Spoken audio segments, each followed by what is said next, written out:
मेरे प्रिय मित्र, मैं आशा करता हूँ कि आप स्वस्थ हैं, आप मस्त हैं, आप प्रभु के कार्य में व्यस्त हैं। आइए हम दानियेल की किताब और उसके 5 अध्याय में और उसके 4 पद से देखते हैं। 1 से लेकर 3 पद तक हमने पिछली वीडियो को बनाया है और हम नई बात को लेकर आपके पास आए हैं। हम बेलशस्सर राजा के उस कहानी को आगे बढ़ाते हैं जिसने बड़ी मूर्खता का काम किया है, जिसने पवित्र बर्तनों को उठाकर अपने निजी काम में इस्तेमाल किया है, उपयोग में लाया है। और ये परमेश्वर को क्रोध दिलाने वाली बात थी, रिश्त दिलाने वाली बात थी। और परमेश्वर है प्रियो, और वो ऐसी बातों को सहन नहीं कर सकता है। जो परमेश्वर के लिए पवित्र है वो परमेश्वर के लिए पवित्र है, जो आपके लिए ठहराए गई है वो आपके लिए है। पर परमेश्वर की चीज़ों को जो पवित्र है अपने निजी काम के लिए कभी उपयोग में ना लाए। तो आइए प्रयोग पढ़ते हैं दानियेल की किताब, उसका 5 अध्याय और उसके 4 पद में। यहाँ पर इस प्रकार से हम पढ़ते हैं, वे दाख मधु पी कर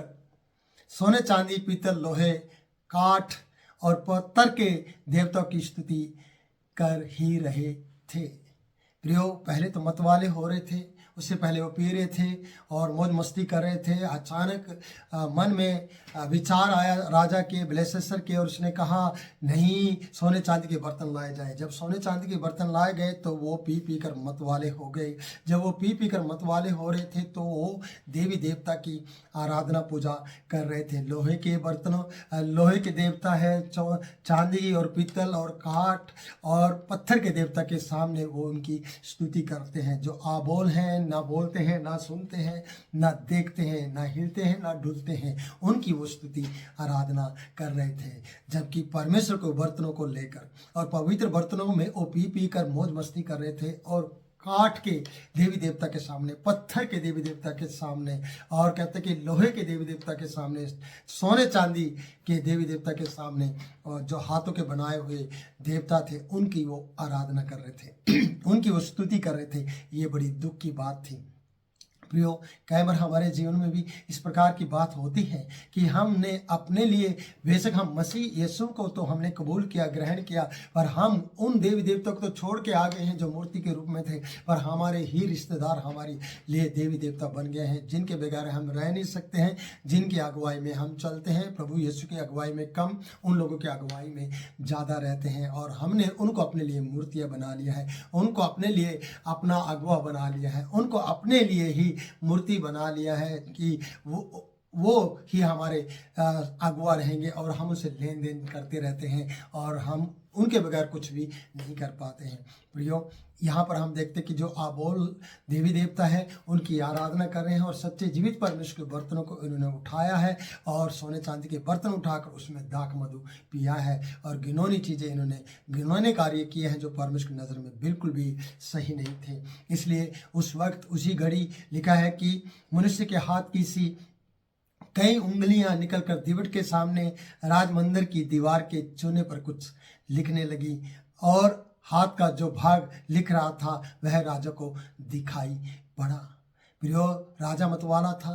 राजा की अचानक आंखें खुल गई। राजा को एक मनुष्य के हाथ दिखाई दिया और उसकी हाथ की उंगलियां दिखाई दी जो चूने की दीवार पर कुछ लिख रही थी। राजमंदिर की दीवार के चूने पर कुछ लिख रही थी और लिखने लगी थी, ऐसा यहाँ पर लिखा है। और राजा को ये दिखाई दिया है। प्रियो, मतवाला राजा, रानियां और रखेलियां और प्रधान सब मतवाले थे। और राजा को जिसने ये किया था उसको वो हाथ उंगलियों के साथ चूने की दीवार पर, राजमहल की दीवार पर, कहते हैं यहाँ पर लिखा राज मंदिर की दीवार के चूने के ऊपर कुछ लिखने लगी थी। और उसे देखकर राजा भयभीत हो गया। जो राजा डर नहीं रहा था, जो राजा कुछ कर नहीं रहा था, राजा सिर्फ गलत करते जा रहा था, अब ये राजा डरा हुआ है, ये भयभीत हो गया है। और ये भयभीत होकर वह मन ही मन घबरा रहा है और घबरा गया है और उसकी कमर के जोड़ ढीले पड़ गए हैं और कांपते कांपते उसके घुटने एक दूसरे से टकराने लगे हैं। जो अपने आप को बलवंत समझता था, जो बल शक्तिशाली था, जिसके अंदर कोई भी भय नहीं था, जिसके अंदर कोई भी डर नहीं था, एक इस हाथ की उंगलियों ने उसे डरा दिया है, उसके कमर के जोड़ को ढीला कर दिया है। क्योंकि मैं आपको बताना चाहता हूँ, मत आप दाख मधु पीकर हो सकता है अपनी ताकत को बढ़ाने की कोशिश कर रहे हो, और आपने जब सर्वशक्तिमान परमेश्वर के विरुद्ध में काम किया हो तो आपकी कमर के जोड़ ढीले पड़ जाएंगे और आप कांपते कांपते आपके घुटने आपस में टकराना शुरू कर देंगे, एक दूसरे से टकराएंगे और आपकी ताकत जाती रहेगी, आपका बल जाता रहेगा, आपकी हर जीवन की वो खुशी चली जाएगी और आप भयभीत हो जाएंगे और आप डर जाएंगे, क्योंकि आपने सर्वशक्तिमान परमेश्वर के उस हाथ को देख लिया है और आप समझ नहीं पा रहे कि ये हाथ किसका है और आप भयभीत हैं, आप घबराए हुए हैं और घबराने के कारण से आप कुछ भी समझ नहीं पा रहे हैं। मैं आपसे कहना चाहता हूँ कि अगर आप भयभीत ना हो तो कोई भी गलत काम ना करो। आपका भय आपकी ज़िंदगी में कभी नहीं आएगा और आपको कभी नहीं डराएगा। अगर आप सही रहेंगे, अच्छे कार्य करेंगे तो आपको डर आएगा ही नहीं। आपके जीवन में डर इसीलिए आता है प्रियो, क्योंकि आप गलत करते हैं और डरते हैं और आपके घुटने एक दूसरे में टकराते हैं और आपके कमर के जोड़ ढीले रहते हैं और आपकी कमर में दर्द हमेशा बना रहता है, क्योंकि आपने सर्वशक्तिमान के विरुद्ध में कार्य किया। जैसे कि हम इस राजा बेलशस्सर को देखते हैं, जिसने वो घिनौना कार्य किया, जिसने वो कार्य किया जिसके परमेश्वर के पवित्र वचनों बर्तनों को अपने निजी काम के लिए इस्तेमाल किया। यहाँ पर कहते कि राजा भयभीत हो गया 6 पद में, और वह मन ही मन घबरा गया, वो डरने लगा। सब लोग मत वाले थे, सब लोग पी रहे थे, मौज मस्ती कर रहे थे, लेकिन राजा को जिसने ये काम किया था उसी को परमेश्वर ने ये हाथ दिखाई दिया, उसी के सामने लिखना शुरू कर दिया। परमेश्वर ना तो अभी से दर्शनों के द्वारा बात करना चाहता है, न स्वप्न के द्वारा बात करना चाहता है। आप परमेश्वर इसके साथ कोई भी संबंध नहीं बनाना चाहता है। क्यों? क्योंकि इसने घिनौना कार्य किया है, इसने बड़ी मूर्खता का कार्य किया है। इसलिए परमेश्वर डायरेक्ट दीवार पर, राज मंदिर की दीवार पर हाथ से लिखना शुरू करता है कि वो वहां पर लिख देता है और आगे लिखता है कि वो डर जाता है, वो घबरा जाता है और यही डर इसे मार सकता है। प्रियो, कई बार आप भी अपने जीवन में डरे होंगे क्योंकि आपने घिनौना कार्य किया है। आप समझ नहीं पा रहे, आप सोचते होंगे मैंने परमेश्वर की नज़र में अच्छा काम किया अपने आप को दिखाने के लिए, पर इसने अपने आप को दिखाने के लिए पवित्र बर्तनों को ही अपने निजी काम के लिए, अपने घराने के काम के लिए और अपने रखेलियों के लिए और अपने रानी के लिए काम में लाया है। ये बड़ा मूर्खता का काम था और मैं बार बार इस बात को कह रहा हूँ। मुझे इस बात के लिए दुख और मेरा मन खेदित है कि ऐसे भी राजा होते हैं कि जो अपनी मनमानी करते हैं प्रियो। और परमेश्वर है जिसने दीवार पर लिखना शुरू कर दिया, जो से दर्शन के द्वारा नहीं, स्वप्न के द्वारा नहीं, डायरेक्टली आकाशवाणी के द्वारा नहीं, अपनी वाणी के द्वारा नहीं, अपने हाथ को, बिना शरीर के हाथ है, बिना शरीर के, बिना बाजू के ये हाथ है, खाली हाथ है प्रियो, इतना हाथ है और उंगलियों के द्वारा वो वहां पर लिख रहा है। और ये इसके लिए बड़ी अचंभित बात थी, ये बड़ी भयानक बात थी और ये इसके लिए सोचने वाली बात थी कि ये हाथ किसका हो सकता है जो दीवार पर लिख रहा है। कई बार आपने ऐसे भयानक सपने देखे होंगे जिसका अर्थ कोई बता नहीं सका और आप भी समझ नहीं पाए और बात आपके जीवन में घटी होगी।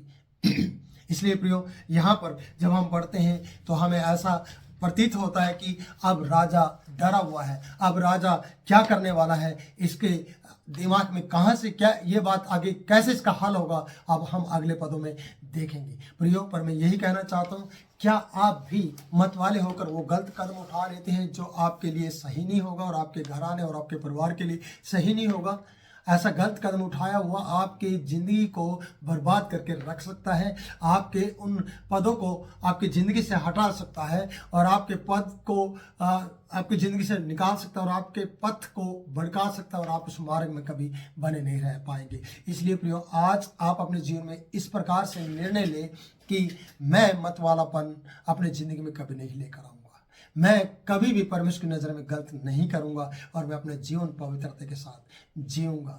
नहीं तो प्रियो, आपके हाथ ढीले पड़ेंगे, आपके कमर के जोड़ ढीले पड़ जाएंगे, आपके घुटने थरथराएंगे और आप भयभीत रहेंगे और आप डरे रहेंगे और डर के कारण से आपकी ज़िंदगी जल्दी खत्म होने वाली है। अगर आप निडर रहना चाहते हैं, अगर आप भयभीत नहीं होना चाहते हैं तो परमेश्वर का वचन यशायाह की किताब उसका 41:10 में लिखा है, मत डर, मैं तेरे साथ हूँ। अगर उसको आपने साथ में रखा है तो आपको डरने की ज़रूरत नहीं है। डर तभी आता है प्रियो जब हम गलत करते हैं। गलत ना करें और भयभीत होने की ज़रूरत नहीं पड़ेगी, आपको कभी डर नहीं लगेगा। इसलिए अच्छा करें और अच्छी चाल चलें, अपने चरित्र को अच्छा रखें और परमेश्वर की महिमा करें। मैं इन्हीं वचनों के साथ आप यहाँ पर समाप्त करता हूँ और फिर मिलूंगा नए वचन के साथ नई वीडियो में। और तब तक के लिए मैं आपसे इजाज़त चाहता हूँ। तो और आप मेरे लिए प्रार्थना करें, मैं आपके लिए प्रार्थना में बना रहूँगा। जय मसीह की।